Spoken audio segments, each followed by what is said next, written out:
Shalom Aleichem. I have the distinct pleasure of giving this week's Devar Torah.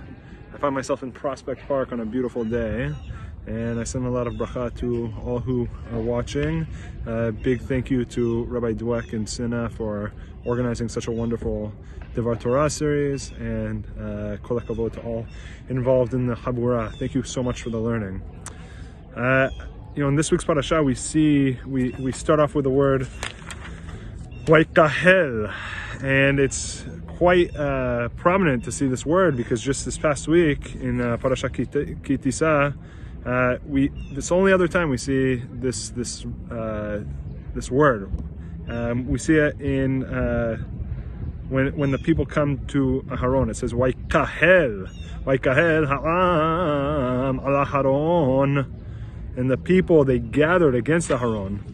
And they said, let's make us gods. And what did they do? Aaron says to them, Vayomer alehem Aharon paraku nizmei hazahav. He says, take off the golden rings that are in the ears of your wives, your sons and your daughters, and bring them to me.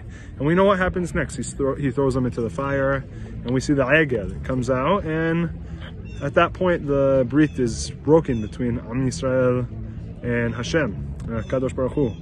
And it's stark contrast to what we see in this week's Parasha. We see Vayaqhel Moshe et kol ha'dat b'nei Yisrael vayomer alehem. And we see Moshe, he gathers the whole community. It's the complete opposite of Aharon, they gathering to Aharon. And we also see very interesting in verse 22 of this week's Parasha. Vayavo'u ha'anashim al hanashim. And the men and the women, they came.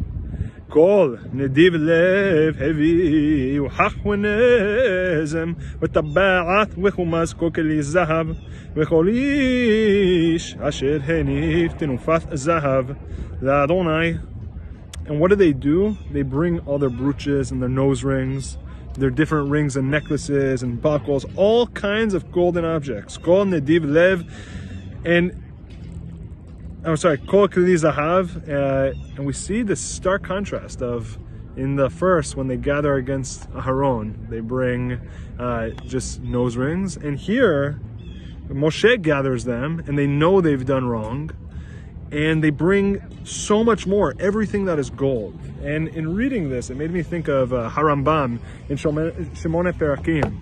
And in the 4th chapter, very famously, he talks about the middle ground, the middle path, and about how the middle path is the most important area. It doesn't matter what we're talking about, what midah we're talking about. The middle path is always the best. Instead of being too angry and too hot-headed or too meek, you have to be somewhere in the middle. You should be angry about things that happen, but you shouldn't get angry at everything that happens. On the flip side, it says here, now there's no one in the world who's born that's inherently virtuous. Okay, and we find that when the body goes off kilter or off balance, that when we see things are going wrong, we have to determine which direction on either side of the path. And at that point, we have to push ourselves even further to the other side to find ourselves balance. So we see in this week's Parasha, Am Yisrael, they've erred, they've made a big mistake, they've broken the covenant. They made gods for themselves. That wasn't Hashem. It wasn't HaKadosh Baruch Hu. And how did they self-correct themselves? How did Moshe help correct them? Was that anything that they had that was gold, they brought. And it wasn't just the men, and it wasn't just the women, it was everybody. They brought all of their stuff, anything that was gold. And we see a profound lesson over here, not just with materialism and with having too much, and how it can veer off the path, but really with what it means that when you make a mistake, Am Yisrael, they've done teshuvah, but to do teshuvah didn't mean they just brought the same amount of gold that made the Le'agiel. They had to take all of their gold and they had to bring it to Moshe, and all of this went to building the Mishkan.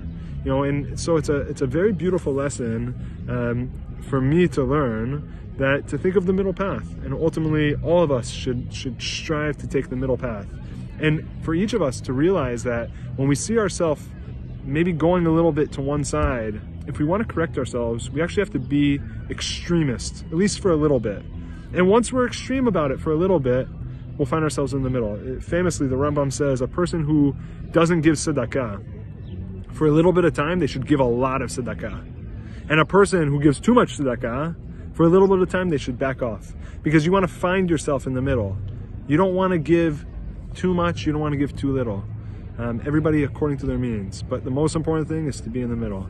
I wish all a refuah for those suffering from COVID, and may we all merit to see the end of this magefa. And God willing, soon we'll be able to meet together and learn Torah together. I wish you all Shabbat Shalom, and thank you.